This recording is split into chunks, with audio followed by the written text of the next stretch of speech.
Want some free gas? I gotcha, bro. So several years ago, my friend, we'll call him Boris, and I would always help each other do the spring cleanup for our properties. This included taking out damaged trees, preparing garden plots, and taking care of our weed-infested yards. I was going to be first on the cleanup detail, so I prepared tools and implements the Friday before the big cleanup was to happen. Sharpening tools and chainsaw chains, lawnmower blade, and just getting everything in order. Among those tasks was mixing head with 2-cycle oil. Finished up kind of late and generally put things away for the next day. The next morning, Boris shows up with coffee and biscuits around 8 a.m. As we were sitting on his tailgate enjoying breakfast, my neighbors ride by in their beat to hell Chevy Cavalier, smoking like a freight train. We will call them Rocky and Bullwinkle. Boris and I made the usual jokes about the amount of smoke pouring from the exhaust. Damn, bet they go to the gas station and fill up with oil and check the gas. We soon finished breakfast and thought no more about it. As we begin to get the tools laid out and hatch out a plan of attack, I cannot find my gas cans. No mixed gas, regular gas, or a gas can in general. That's when it dawned on us why the car Rocky and Bullwinkle were driving was smoking so bad.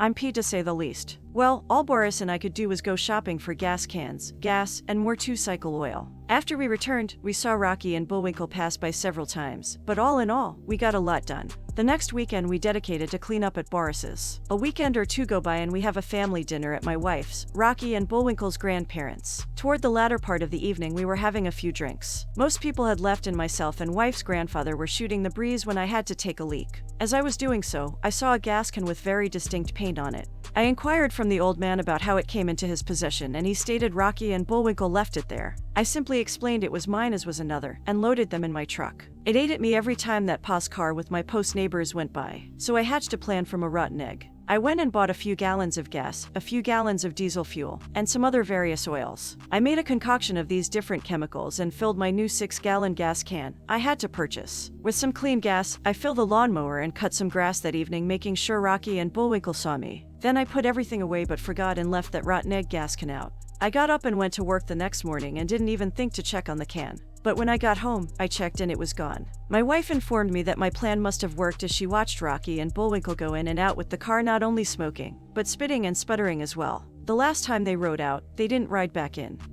They gave me about an hour of peace before they came over and wanted to know if I could look at the car and see what was wrong. If it could not be fixed on the side of the road, maybe tow it home. My response: I've had a long day and have a migraine. Maybe tomorrow. I saw the panic set in when I told them that. That's when they told me they had no insurance and it was on a main road. Tough luck. So the highway patrol did run across it and had it towed. It was going to cost them around $500 to get it out of impound, plus they had to have current registration and insurance. Car wasn't worth it. Well, they're those type of people that good luck just falls on them, and the pastor for a local church gave them an old Ford Taurus. Took me a few cans of rotten egg gas, but I got the motor to lock up after about a month. This time it quit in their grandparents' yard. So, they scrapped it, and as luck would have it, they got their income tax returns. They bought a nice-looking Ford F-150, but it began having problems too. Smoked really bad. They did take it to a mechanic that eventually found the problem. He got the truck running right again for about $1,500, and I have never had any more gas come up missing.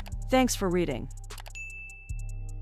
Topsy-turvy. I started dating a girl about 7 years ago. When we met, she was getting up on her feet and trying to find her way in life. I let my imagination take over and started envisioning her potential and what kind of life we would have together. I had never had the feeling of disarmed, punch-drunk love that I had for her, and that probably clouded my judgment. Throughout our time together, she would reach out and ask for money for things, repairing a car, paying a bill, etc. We were getting closer the longer we dated, and I would always help her, assuming that I was making an investment in both of our lives by helping her through a period of instability. In all, I probably gave her about $15,000.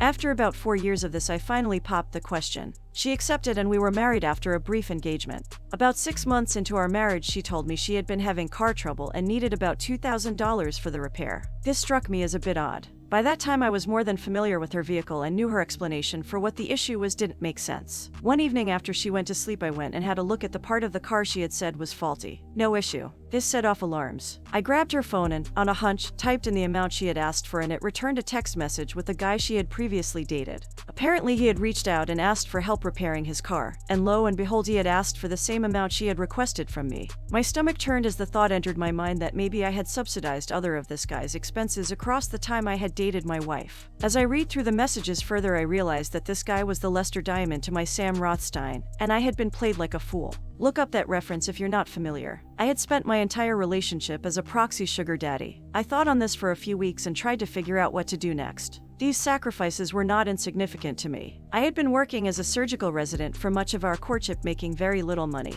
and working long hours to form a strong, solid foundation for our future. This was devastating, and I realized that I couldn't reconcile the situation. Once I had cooled down, I waited for an evening. My wife went to bed early and I got into her phone. I caught up on the most recent messages she and her paramour had sent one another. Then I initiated a conversation with him. I posed as her and told him she had been drinking, she is a recovering alcoholic, and that she needed to get some things off her chest. I didn't go overboard, but I did send messages to the effect that she was not over him and that her affections had grown since marrying me. I all but teed him up to move in for a relationship with her. I then abruptly ended the chat and asked that we not talk about the conversation again in order to avoid furthering her relapse, but that we both keep in mind what we had spoken about and see if we could make a life together work. I then deleted the text from her phone and hoped the two would proceed forward together. They did. I kept an eye on the texts for the next few months and progressively saw things heat up between them until it looked like she was committed to leaving me. We didn't have many assets together at the time as I was still finishing a surgical residency, so I knew the divorce would be quick and painless and that we would go our separate ways and she would start a new life with the guy whose underachievements I had been funding.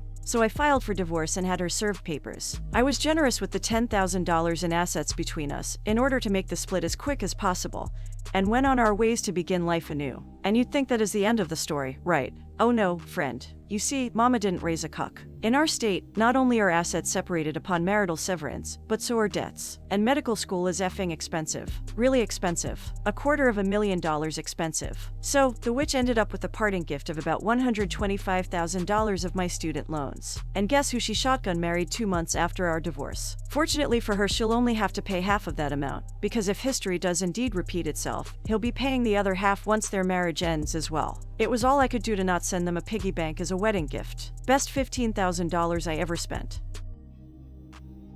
My £8.50 revenge on my cheating, thieving ex. When I was at uni, I started dating this guy. At first, he was wonderful. Dedicated to his studies, fun to be around, attentive, and always surprising me with things, working hard at his job, etc. Then, bit by bit, things unraveled. He started skipping classes. Then he barely bothered to go at all. Worse still, he never helped around the house. Never washed up, cleaned up, did laundry, nothing. He was even fired from his job for too many no-shows. All he wanted to do was sit at home and play Xbox or browse the message boards and forums. This was in the days before social media, when dinosaurs roamed the earth. This left me having to pick up extra shifts, sometimes double and triple shifts, all while going to class and studying. I later learned that this was a pattern for him. He'd be really dedicated to whatever he set his heart on, but then get bored and fall back into old bad habits. Then he'd find a new passion and rinse and repeat. I knew I should have ended the relationship much sooner, but I held out hope that he would snap out of it, that maybe it was just exam stress getting to him. I desperately wanted things to go back to how they were, but it was not meant to be. I caught him cheating and threw him out.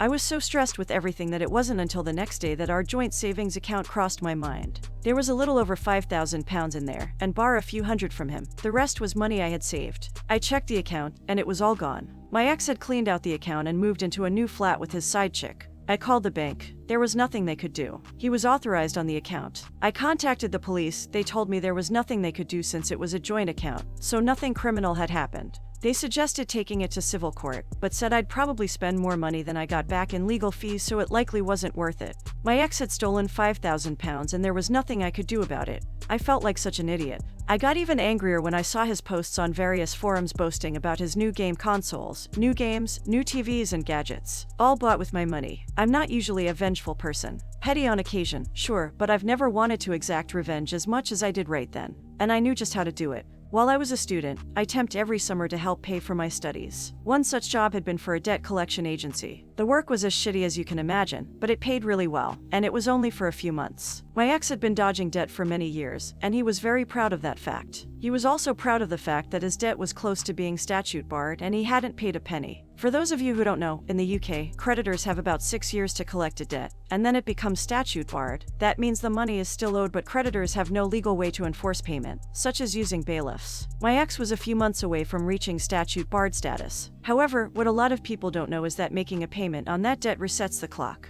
If you pay any amount, then that 6 years starts from scratch. Previously, I had used my insider knowledge to help him dodge the debt, Now, I would use it to hit him where it hurt. By the end of our relationship, I was handling everything, including his debts. I had the paperwork, so I knew who he owed and how much. I called his creditors up. I was honest and said I was a friend calling to make a payment on his behalf. I didn't pretend to be him because that would be a big legal no-no. They weren't allowed to disclose any details, but they were able to take payment. I paid the minimum I could on each debt, about £1 on most, but one had a minimum payment of £1.50. It was the best £8.50 I have ever spent. I also made sure to give them his new address and contact details, as well as his parents' address. Having worked in the biz, I knew they wouldn't change the address since I wasn't the account holder, but they would note it. They had various systems where they could search for his name against that address and see if anything came up. If they got a hit, they'd change the address. The trap was set. All I had to do was wait. A few months rolled by. Then it happened. His posts on the forums went from boasting about his new gaming PC to panic about a court date. He called me and begged for advice. I told him to F off. Seeing I wouldn't help, he asked for advice in the forums. One of his online friends told him not to turn up to court. That way they wouldn't be able to prosecute without him there. It was terrible advice that was 100% untrue. In fact, not showing up is one of the worst things you can do, especially in civil court. This was getting better and better. The court date came and went. My ex, naturally, didn't go. A few weeks later, my ex posted photos of his empty flat.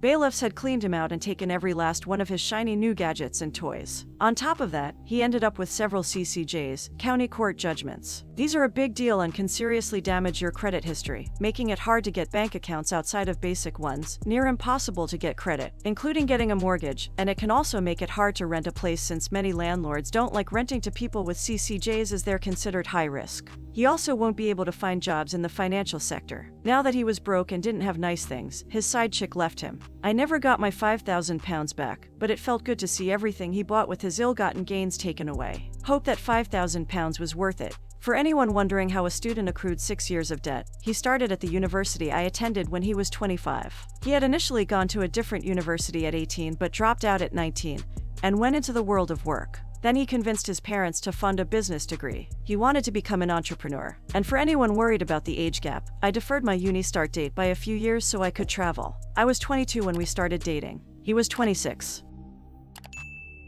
Dealing with an entitled neighbor. Just flipping through a few stories and reading about entitled drivers getting their just desserts. This made me think back to my days as a paramedic. We got a call to a house where there was a bariatric patient who had fallen. The patient was morbidly obese and weighed around 30 stone, 420 pounds. This story isn't really about them though. There are many reasons people get to this size and I've never judged, only helped. No, the problem here was a really arrogant neighbor we had come across before, and boy was this chap an judgmental moron. Our patient had a car and had a disabled parking permit. They also had a council-designated disabled parking spot outside their home which the neighbor kept parking in. There had been a number of letters from the council regarding this and a number of parking fines just served to annoy this chap even more. On the day of the story, I took the call that the patient had fallen and we went to the house. Sure enough, the neighbor was not only parked in the disabled spot but had parked a second car blocking access to the patient's driveway. I assessed the patient and suspected they had a broken hip, so needed to go in. I sent my colleague round to the neighbor to ask them to move the cars, and when they came back I was told the neighbor had just told my colleague to do one.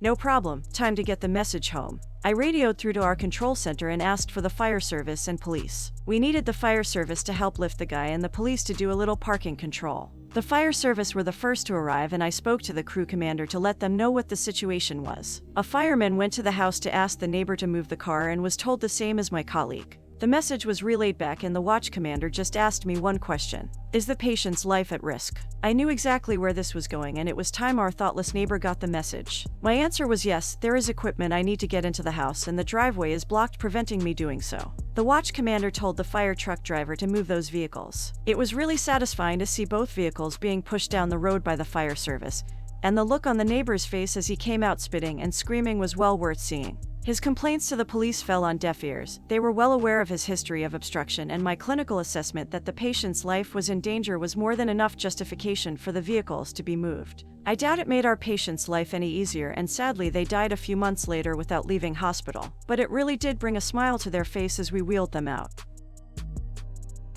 I don't like liars. This happened 5+ years ago and it's still one of my proudest moments. I was dating this guy, Dan, going through a custody battle with his ex-girlfriend over their toddler. We worked at the same bar with this girl named Billie Jean. Billie Jean was an old friend of Dan and had worked with him before. She also had previously worked with the mother of Dan's child, Rachel, and everyone was seemingly friends and remaining civil. Or so I thought. Billie Jean had secretly taken sides and wrote a terrible affidavit lying about Dan. Dan somehow got a copy of it. I don't remember how the court process went. As I was reading it, I kept getting more and more irate. I hate liars, and one thing I really feel that crosses a boundary is using a child for leverage to hurt the other parent. Billie Jean was knowingly lying under oath and siding with Rachel to prevent Dan from parenting his kid, and he was by no means a bad dad. Well, Billie Jean had enemies. Enemies that I worked with and had easy access to contact. These enemies had sold Billie Jean a car that she wasn't paying them for. I didn't necessarily like the people who own the car, but the enemy of my enemy is my friend. I called them up and told them I came in peace. I asked if they had Billie Jean's address to get back their car. They did not. I passed off Billie Jean's info and waited for her to call me.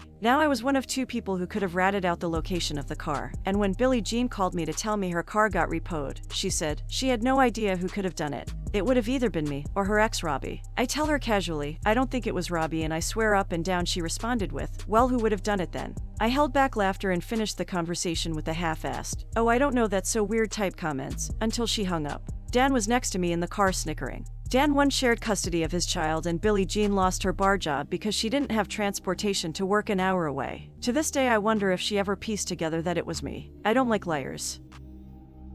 Thanks for watching. If you enjoyed this video, please give it a thumbs up and subscribe to our channel. Leave a comment below if you have had any similar experiences to the OPs in this video.